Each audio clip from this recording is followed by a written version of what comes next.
peut-être, entre guillemets, achever cette équipe d'Égypte. Elle perdait 1-0, il fallait continuer, ils ne l'ont pas fait. Et depuis, on sent effectivement de la fébrilité, on sent que ça ne va pas forcément bien.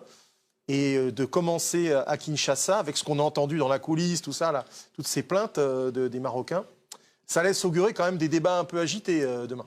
C'est vrai que Samuel, au Maroc, après cette Coupe d'Afrique des Nations ratée, cette sortie en quart de finale, même si c'était contre l'Égypte, allez, beaucoup de supporters espéraient quand même le retour de Ziyech et de Mazraoui, qui sont deux joueurs importants.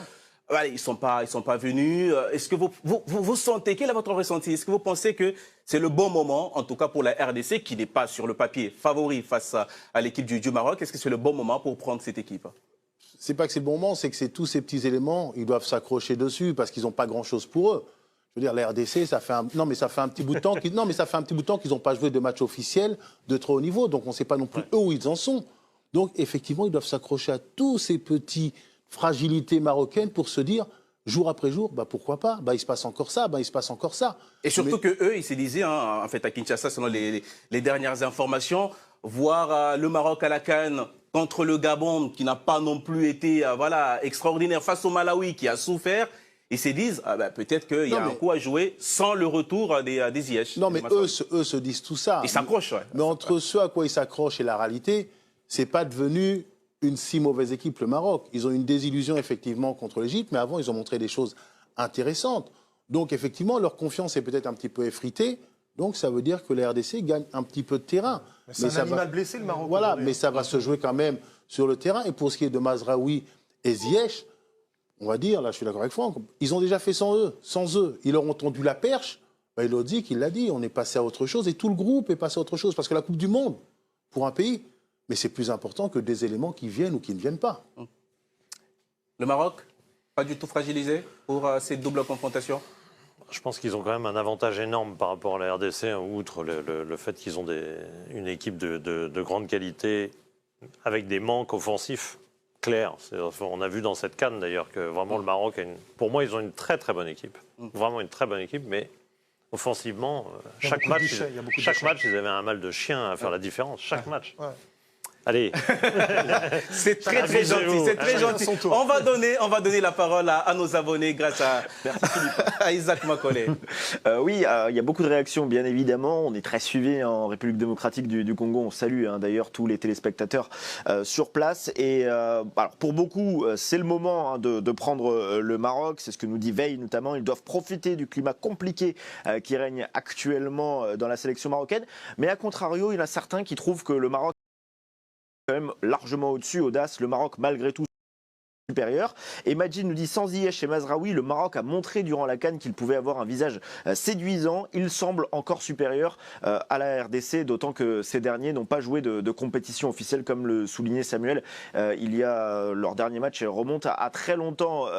La question que j'avais envie de vous poser, messieurs, c'est est-ce que finalement l'approche, elle est différente pour les Marocains par rapport à la CAN? Après tout ce qui s'est passé depuis, on sait que même s'ils ont montré un visage séduisant, avec tout ce qui s'est passé entre eux, cette CAN et ces barrages, est-ce que finalement l'approche elle est différente, messieurs, dans un match comme celui-ci? Ibrahima? Pour les Marocains, ce qui va être un peu différent, c'est qu'à la CAN, le Maroc n'était pas favori. On avait vraiment deux équipes qu'on pensait qu'elles allaient aller au bout. Ils n'étaient pas favoris. Là, ils viennent contre une RDC que, comme Samadi, n'a pas joué depuis longtemps, qui n'était pas à la CAN. Donc là, ils ont forcément le rôle de favori.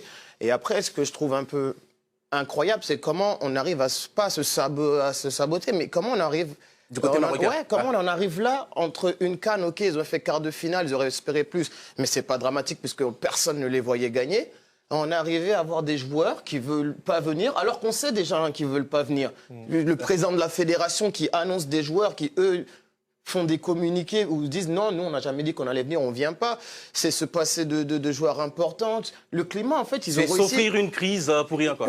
Une crise, mais pour rien. Absolument. Et tu parlais, Philippe, de joueurs offensifs, de talent. Il y a aussi un joueur, Amin Harit, ça fait longtemps qu'il n'est pas appelé. Pourtant, ils n'ont pas beaucoup de joueurs qui sont plus forts que Amin Harit. Donc, j'arrive pas à comprendre comment il reste quand même du talent, cette équipe. Hein. En-Nesyri, c'est pas mal. Ouais. Ayoub El Kaabi peut mettre quelques buts aussi. Il a un bon coup de tête. Sofiane Boufal a été l'attaquant le plus... c'est lui qui a bien profité de ça. Plus efficace, finalement. Donc, ils ont des atouts offensifs et on parle d'une Hakimi, double. un remarquable attaquant. Oui, ouais, il a un bon coup de pied, on va dire. Hein. Ouais, c'est assez Faut faire fort. attention à ne pas provoquer des coups francs. Par exemple, sur une double confrontation, on peut très bien comprendre que les Congolais se disent il y a un truc à faire à la maison. Dès demain à Kinshasa, bien sûr qu'il y a un truc à faire. Mais sur 2 confrontations, le retour risque d'être compliqué. C'est à eux de prendre un petit peu d'avance. C'est le cas pour toutes les formations qui reçoivent. Hein. Prenez de l'avance parce que le retour face à l'équipe mieux classée au classement FIFA va être très compliqué. Il va y avoir des turbulences. Hein. Isaac, c'est vrai que cette équipe traverse une petite zone des turbulences, hein, mais vous l'avez compris hein, sur ce plateau. Pas suffisamment pour tout simplement rabattre complètement les cartes. Est-ce que c'est aussi l'avis de nos abonnés? Oui, en tout cas, les gens croient énormément en la RDC. Hein. Vous allez voir le résultat du sondage. Oui, à 63%, non, à 37% pour savoir si c'est le bon moment pour prendre le Maroc. Beaucoup croient à la surprise, disent justement que l'approche est différente, qu'il peut y avoir justement une sorte d'union nationale et de communion face aux Marocains pour la prochaine rencontre entre la RDC et le Maroc au Stade des Martyrs. Rassurez-moi, on a beaucoup voté en RDC. Hein. Je crois aussi, très objectivement. Je pense qu'on a beaucoup voté. Un peu moins au Maroc. Et que, non, c'est normal, hein, bien évidemment. On n'est pas toujours objectif d'un côté comme de l'autre. C'est pas ce qu'on demande. C'est pas ce qu'on demande. On veut des gens qui prennent des positions claires. Et c'est